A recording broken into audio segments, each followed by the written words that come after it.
Hello everyone, ये है English series का लेसन नंबर 25 जिसमें आज हम पास्ट कॉन्टिन्यूस टेंस पढ़ने वाले हैं।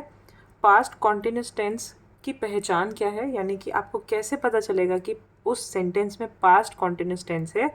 अगर सेंटेंस की एंडिंग रहा था, रही थी या रहे थे से हो रही है, हिंदी के सेंटेंसेस की एंडिंग में आखिरी में रहा था, रही थी, रहे थे आ रहा है, तो वो पास्ट कॉन्टिन्यूस टेंस है।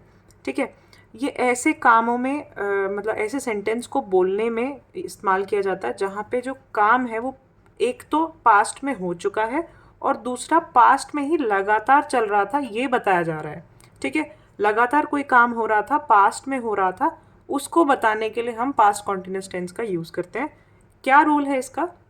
बिल्कुल प्रेजेंट कॉन्टिन्यूस टेंस की तरह है, सिर्फ हेल्पिंग वर्ब का डिफरेंस है। ध्यान से समझना, जब हमें पॉजिटिव सेंटेंस बनाना है तो subject was were plus verb के साथ आईएनजी, यानी वर्ब की आईएनजी वाली फॉर्म प्लस ऑब्जेक्ट, ये फॉर्मेशन होता है सेंटेंस का। अब यहाँ पे प्रेजेंट कॉन्टिन्यूस टेंस में इज, एम और आर होता था। यहाँ पे पास्ट में वॉज और वर है, बस यही डिफरेंस है। नेगेटिव बनाना है तो वॉज वर हेल्पिंग वर्ब के आगे हमेशा नॉट आ जाता है, बाकी सेंटेंस फॉर्मेशन सेम रहेगा, सिर्फ हेल्पिंग वर्ब के बाद नॉट लग जाएगा। क्वेश्चन बनाना है तो वॉज वर जो हेल्पिंग वर्ब है उसको उठा के आगे कर दो, यानी कि वॉज वर पहले आएगा, बाकी sentence as it is, end में क्वेश्चन मार्क। अगर नेगेटिव क्वेश्चन बनाना है, यानी नॉट भी होना चाहिए और वो एक सवाल भी है, तो आपको ये जो नेगेटिव सेंटेंस है उसमें से हेल्पिंग वर्ब उठा के आगे लगा दो, यानी कि वॉज वर्ब पहले आ जाएगा, plus subject plus not plus जो भी था सब सेम, एंड में क्वेश्चन मार्क।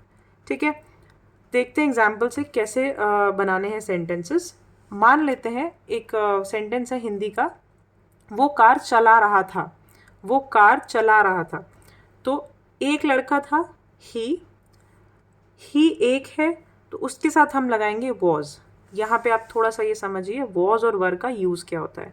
वॉज जो है वो आए, यानी कि मैं अपने बारे में बात कर रही हूँ तो आई के साथ वॉज लगाऊंगी।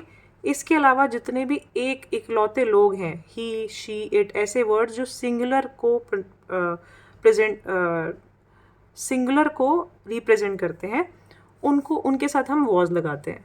वर हम लगाते हैं यू और प्लूरल चीज़ों के साथ। ठीक है, यू और प्लूरल यानी एक से ज़्यादा, जैसे कि दे, वी, इन सब के साथ हम वर लगाएंगे। ठीक है, अब देखो सेंटेंस, ही था, एक ही है, तो ही के साथ लगाया वॉज। ड्राइव यहाँ पे वर्ब थी, उसके साथ लगाया आईएनजी, ड्राइविंग द कार, वो गाड़ी चला रहा था। अगर ऐसा होता ही मतलब वो गाड़ी चला रहा है, अभी भी कर रहा है, तो क्या डिफरेंस आता? सिर्फ ये जो वॉज है, ये जो हेल्पिंग वर्ब है, जो पास्ट की हेल्पिंग वर्ब है, ये हट के यहाँ पे इज हो जाती, प्रेजेंट की हेल्पिंग वर्ब आ जाती, क्योंकि वो काम अभी भी कर रहा है। तो he is driving a car का मतलब है वो गाड़ी अभी भी चला रहा है। He was driving the car का मतलब है वो गाड़ी पहले चला रहा था। अब वो गाड़ी नहीं चला रहा है तो हमेशा हेल्पिंग वर्ब के बाद लगा दो नॉट, तो he was not driving the car. अगर उसको क्वेश्चन पूछना है क्या वो गाड़ी चला रहा था, तो was he driving the car. अब यही सवाल ये होता कि क्या वो गाड़ी चला रहा है, क्या वो गाड़ी चला रहा है, प्रेजेंट में होता, तो वॉज की जगह आता is he driving the car, क्या वो अभी भी कर रहा है, और ये वॉज लगा दिया तो इसका मतलब हो गया कि वो पास्ट में हो गया।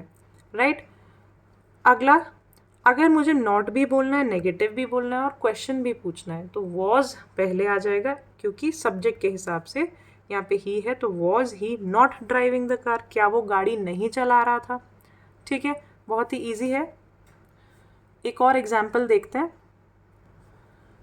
यहाँ पे देखो मैंने लिखा है दे were playing in the park. दे मतलब बहुत सारे लोग हैं, तो इसके साथ मैंने लगाया वर। दे were playing in the park का मतलब है वो खेल रहे थे से थे मुझे कैसे पता चला कि पास था, क्योंकि मैंने यहाँ हेल्पिंग वर्ब देखी, ये वर लगा हुआ है। वर मतलब होता है पास्ट की हेल्पिंग वर्ब है। ठीक है, इसी तरह अगर इसी का क्वेश्चन बनाना है, अगर मुझे ये पूछना है क्या वो पार्क में खेल रहे थे, बहुत सारे लोग हैं, तो मैं वर यूज़ करूँगी, were they playing in the park. ठीक है, एक होता है तो वॉज, बहुत सारे होते हैं तो वर। आई होप ये आपको टेंस क्लियर होगा, बहुत ही ईजी टेंस है। Thanks for watching.